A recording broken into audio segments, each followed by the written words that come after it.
Eh bien, maintenant, nous allons passer au prix international. Donc, j'appelle Sophie Berthelier ainsi que Madame Raquel dos Santos, qui est membre du jury.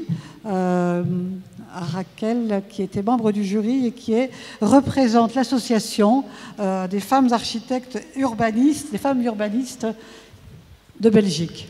Parce que cette année, les gens du jury personnalité extérieure, c'était des Belges. Donc le prix international 2020 était donné à, l'année dernière, 2 personnes, n'est-ce pas Sophie? L'année dernière? Oui, Benedetta Tagliabue. Donc, voilà. Sophie Berthelier, donc, qui est secrétaire générale de l'Académie d'architecture, lauréate Femme Architecte 2017, et membre du jury de l'année dernière sur le prix international. Donc l'année dernière, nous avions donné 2 prix, n'est-ce pas? Donc, c'est toujours pas bon, mais tu peux les citer quand même. Non, c'est Benedetta Tagliabue qui a eu le prix international l'année dernière. Ainsi que de l'agence Mirales, ainsi que Anna Heringer. Voilà, c'était 2 magnifiques lauréates qui étaient de qualité tout à fait équivalente, et on avait pu apprécier l'ensemble de leurs œuvres. C'était vraiment remarquable. Donc cette année, elles ne sont pas pu venir, mais par contre, Sophie, vous avez la gentillesse de bien vouloir participer au jury pour nous aider sur cette distinction-là. Mais sachez que tous les membres du jury votent dans toutes les catégories, hein. Donc cette année, Raquel faisait aussi partie du jury, Raquel dos Santos. Si on revient un peu en arrière, on va vous revoir. Donc c'est Women in Urbanisme, qui est une association belge. Vous pouvez dire 2 mots sur cette association? Oui, bien sûr. Alors merci beaucoup. Oui, c'est vrai. Oui, merci beaucoup. C'est un plaisir d'être ici et de représenter Women in Urbanism en Belgique. Alors notre association, c'est en fait important aussi dans la cause des femmes, mais dans l'urbanisme, alors dans les rues, et comment on peut améliorer cette forme dans plusieurs, en parler avec des experts et des professionnels qui travaillent avec les femmes dans la rue, et comment on peut faire dans le design. Et merci beaucoup. Merci Raquel. Donc Sophie, vous allez nous dire, vous avez l'enveloppe, qui donc a le prix international cette année, le prix international de femmes architectes? Alors, le prix Femmes architectes dans la catégorie internationale est décerné cette année à Farshid Moussaoui.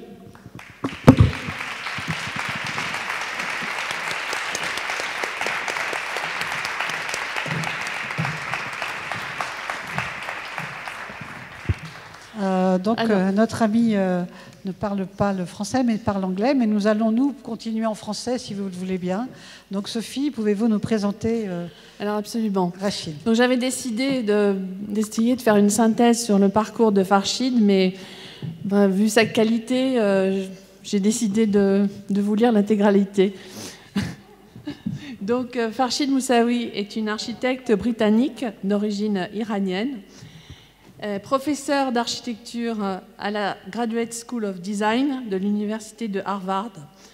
Donc, l'approche de Farshid Moussaoui se caractérise par une ouverture au changement et un engagement envers la vie intellectuelle et culturelle de l'architecture.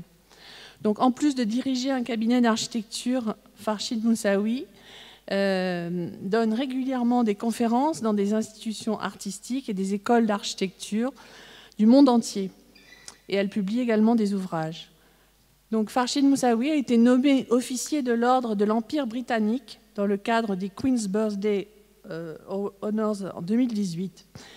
Elle a été élue académicienne royale en 2013 et professeure d'architecture en 2017. Donc chez Farshid Moussaoui Architecture, les projets comprennent le célèbre musée d'art contemporain de Cleveland aux États-Unis, la Folie Divine, qui est un complexe résidentiel à Montpellier, également un complexe résidentiel dans le quartier de la Défense à Paris, et également des magasins pour Victoria Beckham à Londres et à Hong Kong. Les idées et le travail de Farshid Moussaoui sont à l'avant-garde du débat critique sur l'architecture. En effet, en 2017, elle a été commissaire d'architecture du Royal Academy Summer Show, où elle a proposé une approche originale montrant les mécanismes internes et les processus de construction qui sous-tendent l'architecture. Son travail est profondément ancré dans la recherche critique qu'elle mène à travers Function Lab, sa branche recherche. Donc elle explore les questions culturelles qui trouvent leur formalisation dans les commandes de construction de bureaux. Avec une série de livres que Farshid Moussaoui a publiés avec Harvard, elle explore la théorie et l'histoire de la construction, de l'ornement, de la forme et du style. Formée effectivement à la Graduate School of Design de Harvard, à l'University College de Londres et à l'University de Dundee, elle enseigne et fait office d'expert dans des établissements universitaires du monde entier. Elle a été présidente du jury principal du prix Aga Khan d'architecture et membre de son comité directeur entre 2005 et 2015. Elle est membre du conseil d'administration de la Whitechapel Gallery depuis 2019 et depuis 2018, membre du conseil d'administration de la Norman Foster Foundation de Londres et de New Architecture Writers, qui se concentre sur les écrivains émergents noirs et issus de minorités ethniques qui sont sous-représentés dans le journalisme et la conservation du design. Farshid Moussaoui est également membre du conseil académique de l'école d'architecture de Londres. Voilà, une carrière incroyable. Donc, le jury a été particulièrement séduit par la continuité de sa démarche conceptuelle et par son engagement, et également son évolution à travers les années, avec des propositions spatiales évolutives et des matérialités qui sont en lien avec nos préoccupations actuelles et environnementales. Donc c'est avec un grand plaisir qu'on vous décerne le prix international.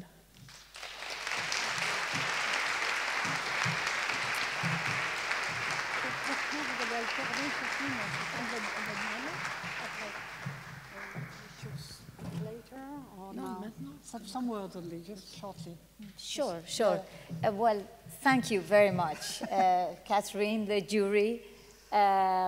It is an honor to be here amongst all the other amazing architects who've been receiving prizes today. I want to make something, a comment aside really from the projects, which is that I think we women find it difficult to talk about ourselves as women architects. And when I have tried to find out why, I have found a way to make sense of it by actually looking at the work of two French philosophers, Gilles Deleuze and Félix Guattari, who have talked about becoming woman rather than being woman. I don't know if you want to translate this. Elle parle de deux philosophes français qui sont Deleuze et Guattari qui ont dit la difficulté c'est d'être ou de devenir quelqu'un ou une femme. To become or to be. Becoming woman, they talk about becoming woman as opposed to being woman. Devenir une femme, c'est comme aussi compliqué que d'être une femme. Maybe somebody in the audience has read them in French. I'm talking about, obviously, a French topic in English. C'est de devenir femme ou être Yes. femme. Il faut devenir femme pour être femme. So, elle disait que les femmes ont beaucoup de mal à s'exprimer, mais bon, qu'elle était quand même très contente d'être parmi nous, qu'elle est très honorée d'avoir ce prix et qu'elle est ravie de voir toute la qualité incroyable de tous ces projets des femmes françaises. So, And maybe I can explain. So they say becoming woman is the opposite of being woman. Devenir une femme, c'est l'opposé de être une femme. And they say being woman, when people talk about being a woman, it's usually as opposed to being a man. Être une femme, c'est qu'on aurait éventuellement supposé qu'on aurait pu être un homme. It's part of a kind of a dualistic thinking, which is about trying to achieve consensus with men. Pour arriver à avoir un consensus avec les hommes, essayer de trouver un consensus avec l'homme. And they say becoming woman completely dismisses this way of thinking and focuses on being different. Être une femme, c'est aussi être focalisé sur le fait d'être quelqu'un de différent. So becoming woman is about being creative. Devenir femme, c'est être créative. Bravo.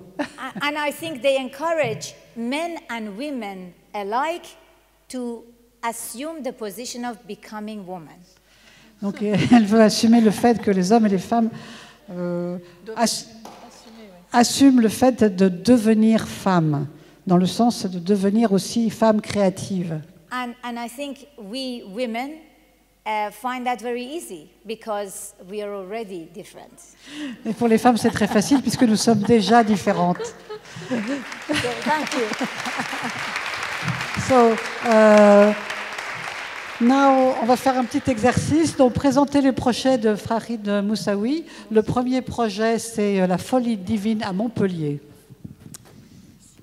Alors, la Folie est le premier de 2 immeubles d'appartements qualifiés de folie qui ont été commandés par la ville de Montpellier dans la tradition du XVIIIe siècle des grandes demeures entourées des jardins.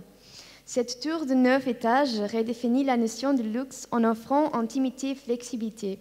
Son empreinte compacte libère le terrain environnant pour en faire un cadre paysager. Ah, c'est bien. Le site tranquille est situé sur Illeux M2, au centre des jardins de la Lironde, en développement urbain à la périphérie de Montpellier, dont le plan directeur a été conçu par Christian de Port-Saint-Barth.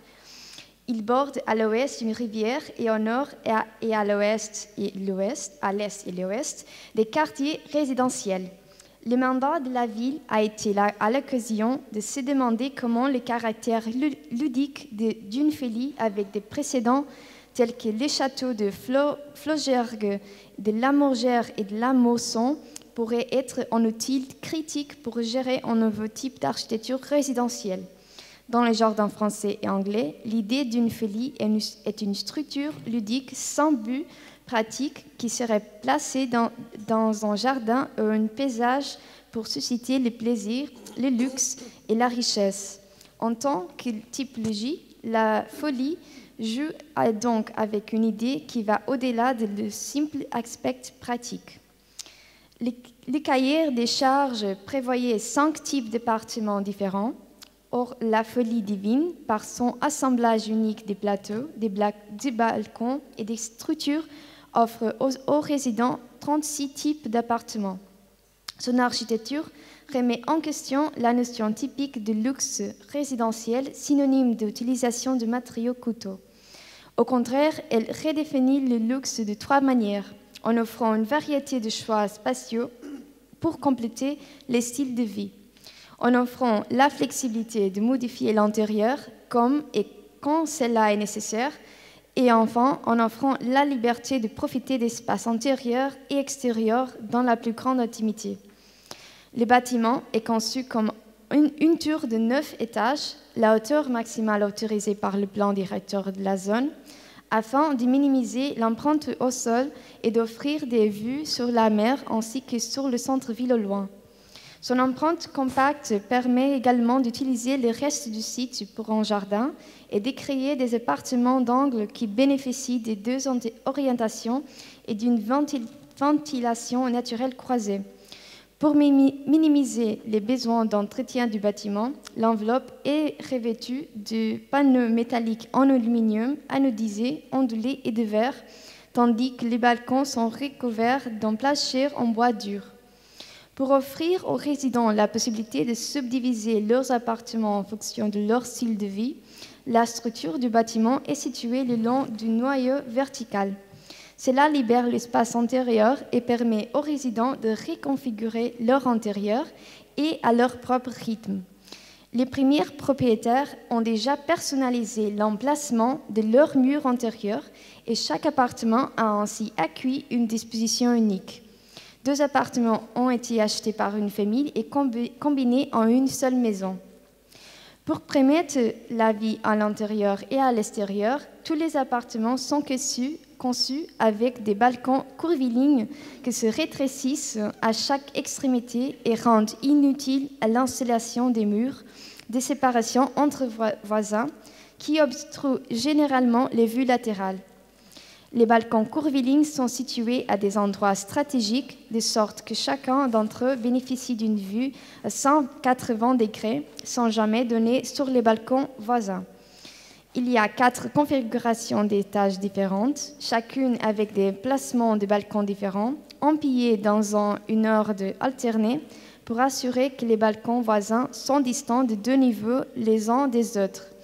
Cela permet de minimiser les vues plongeantes d'un voisin à l'autre et de choisir entre 2 types de balcons dans l'ensemble du bâtiment. Un balcon d'une seule hauteur, ombragé par le niveau supérieur et conçu avec des rideaux extérieurs pour plus d'intimité et de protection contre le vent. Et un balcon à double hauteur qui bénéficie d'une exposition maximale au soleil et offre la possibilité de maintenir des plantes d'intérieur plus hautes. Pour renforcer l'intimité, les rampes des balcons sont conçues avec des points d'appui doubles pour offrir des vues vers l'extérieur et minimiser les vues vers l'intérieur en créant un motif moiré lorsque on les regarde en oblique. Les degrés inhabituels d'intimité et les choix créés par la forme et l'emplacement des balcons, ainsi que les mains courantes moirées et les rideaux extérieurs, encouragent les résidents à adopter un mode de vie intérieur-extérieur. Un résident a même demandé que la structure de son balcon soit renforcée afin qu'il puisse installer un jacuzzi, ce qui suggère que les balcons sont utilisés comme une exception de l'intérieur.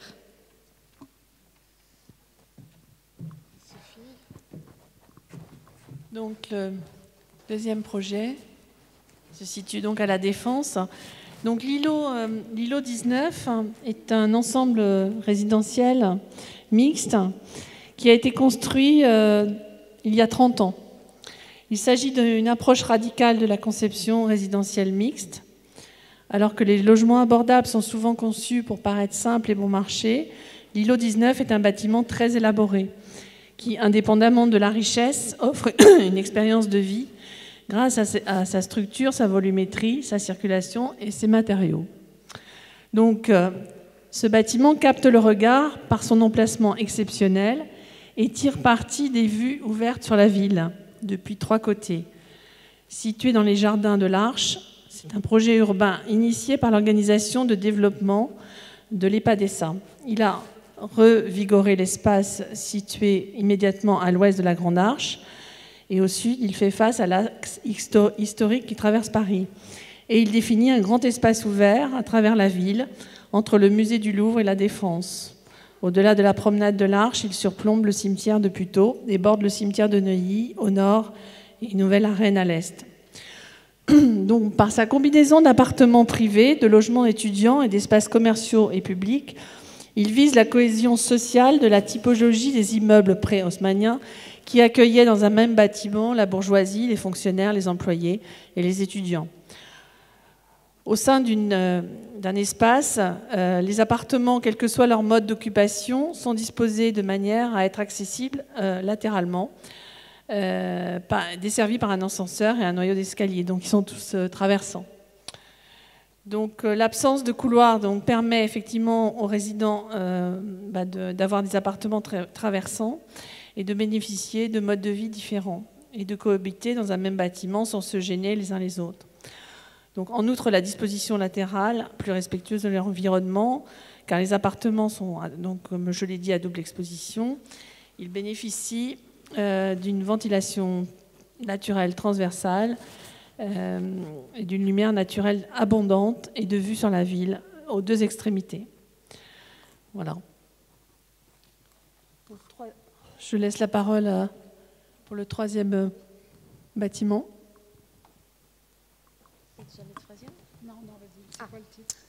C'est Mocha Cleveland. Oui. MoCA Cleveland est un musée d'art contemporain conçu pour servir de salon public dans un quartier cosmopolite de Cleveland et pour agir comme un catalyseur de créativité et croissance pour la ville. Sa forme architecturale sinueuse passe d'une base hexagonale compacte à un toit rectangulaire, créant aussi une nouvelle place publique en atrium vertigineux et un escalier dynamique à 2 étages.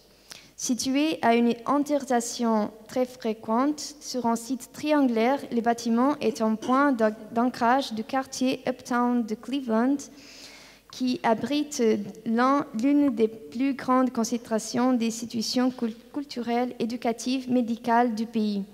Son enveloppe, en acier inoxydable noir poli comme un miroir, reflète l'environnement urbain, changeant d'apparence selon les différences de lumière et de temps. Le bâtiment est un agent actif dans la relation entre l'institution, le public et la ville. Son enveloppe comporte des entrées sur tous les côtés qui donnent accès à l'ensemble de son périmètre. 3 des 6 facettes du bâtiment, dont l'une est revêtue de verre transparent, flanque une nouvelle place publique qui sert de lieu de rassemblement public et relie le MoCA aux attractions et aux commodités d'Uptown, y compris le Cleveland Institute of Art, agrandi et de nouveaux espaces commerciaux et unités résidentielles. En tant qu'institution ne faisait pas de collection, le MoCA Cleveland propose un programme d'exposition et un programme public en constante évolution. Le bâtiment est conçu pour être généreux et inclusif, de sorte que même si les visiteurs ne payent pas pour visiter une exposition temporaire au 4e étage, ils peuvent découvrir une variété d'expositions et d'événements sur les 3 premiers étages. Les espaces sont flexibles et disposés de manière à permettre le mouvement entre les galeries et les événements, afin que le musée puisse présenter des œuvres dans une grande variété de médias et de genres. En entrant dans l'atrium, les visiteurs peuvent voir la forme et la structure dynamique du bâtiment qui se lève sur 4 étages. Cette vue attire le regard vers l'espace d'exposition principal au dernier étage, encourage les visiteurs à explorer les expositions et les événements des 3 premiers étages. L'atrium mène à un hall, à un café, une boutique ainsi qu'une salle polyvalente à double hauteur. Un grand escalier à 2 étages inverse la linéarité typique des escaliers en offrant 10 façons différentes de monter, reliant des étages et reflétant l'importance du caractère éphémère de la flexibilité. Un escalier de sortie ferme et descendant fait office de galerie sonore et est entièrement plein en jaune pour transcender les limites de la vision. En montant depuis l'atrium, les niveaux supérieurs se dévoilent lentement. L'escalier se penche vers l'avant en suivant le profil du bâtiment. De larges paliers offrent des espaces sociaux et la route ouverte joue le rôle de panorama. Au dernier étage, l'espace principal de la galerie, d'une superficie de 6 000 m², peut être subdivisé pour accueillir un large éventail d'œuvres d'art et de médias. Ici et dans tout le bâtiment, des éléments de commutation sont incorporés, tels que des murs mobiles, des murs de verre et des murs de guillotine, afin que les espaces puissent être configurés pour une variété d'utilisations. Des micro-agents permettent également au bâtiment de travailler dur. Par exemple, les comptoirs d'exposition de la boutique du musée sont équipés des rues qui permettent de les encastrer dans le mur afin d'ouvrir l'espace pour des événements. Une peinture inifuge d'un bleu intense recouvre les surfaces antérieures du musée, créant un sentiment d'infini qui évoque le ciel ou la mer et met l'accent sur les œuvres d'art. La géométrie, la forme et les surfaces réfléchissantes, absorbantes du bâtiment offrent des perceptions multiples du musée et font écho à son programme changeant qui est à la fois individuel, collectif, infini, une exposition et un lieu de production.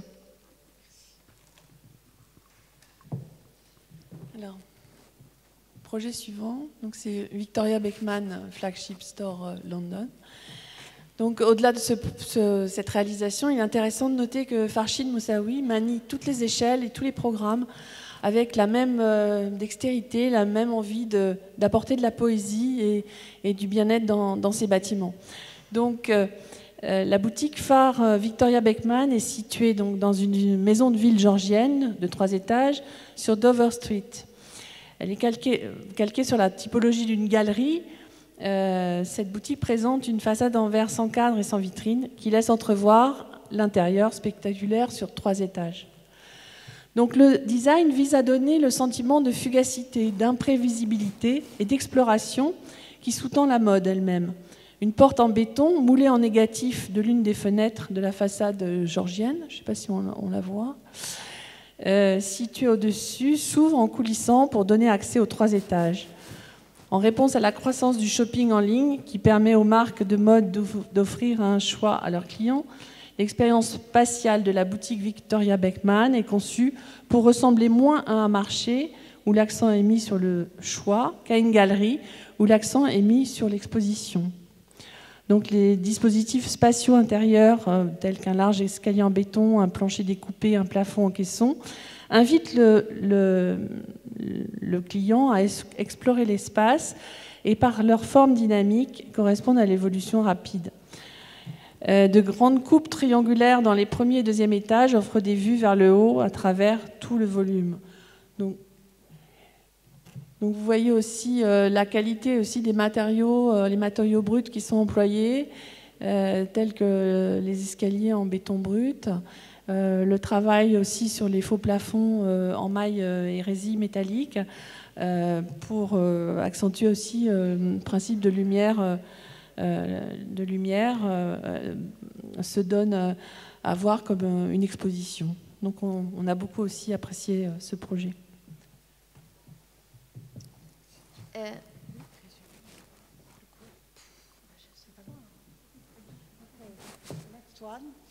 Oui, finalement, c'est le projet final. C'est le terminal portuaire international de Wakahoma. Il perturbe les sentiments de monumentalité qui caractérisent les terminaux portuaires des passagers et contribue à leur isolement de la vie quotidienne afin de lutter contre ces phénomènes. Le terminal a été conçu pour se fondre dans le paysage du port de la ville et servir d'espace public.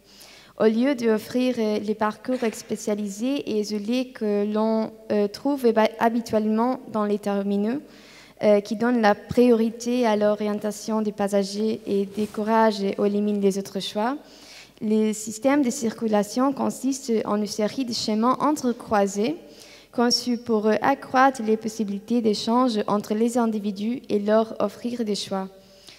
Certains itinéraires mènent directement au navire, tandis que d'autres conduisent à sa place sur le toit ou la salle polyvalente, ou encore aux salles de douane d'immigration via le parking, lorsque celui-ci est utilisé pour des événements publics plutôt que pour le traitement des passagers.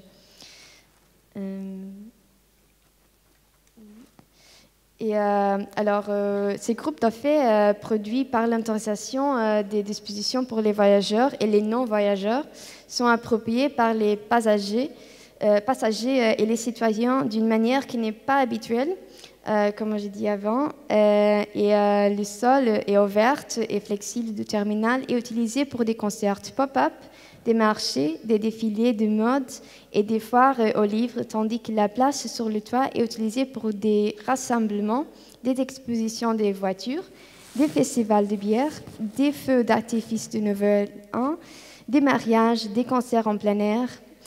Et les aires de stationnement peuvent être aussi utilisées pour un marché aux puces. Je pense que oui. Magnifique projet. Bravo, félicitations.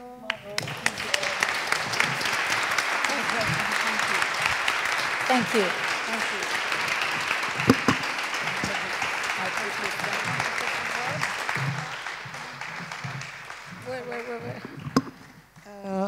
Farid, on est vraiment ravis de vous avoir ici avec nous. Et vraiment, vos projets sont magnifiques. Voulez-vous dire quelques mots? Would you like to say some words? Well, I it's an honor to receive this. And I want to also mention, you have seen that 2 of the projects were in France, and I restarted my practice, having started in 1995. I started a new practice again in 2011, and France was the first place that became my architectural home. It is very special to me, extra special to me, to be receiving this award here and to be part of you all. Thank you. Elle nous remercie d'avoir le prix dans ce pays qu'elle a élu un peu comme son pays de cœur. Elle est très, très ravie d'être avec nous et elle nous remercie. Mais c'est nous qui vous remercions parce que vous amenez une grande lumière sur notre prix qui permet de rayonner et en même temps de rayonner sur les femmes architectes françaises. Merci à vous. Thanks a lot. Thank you. Thank you.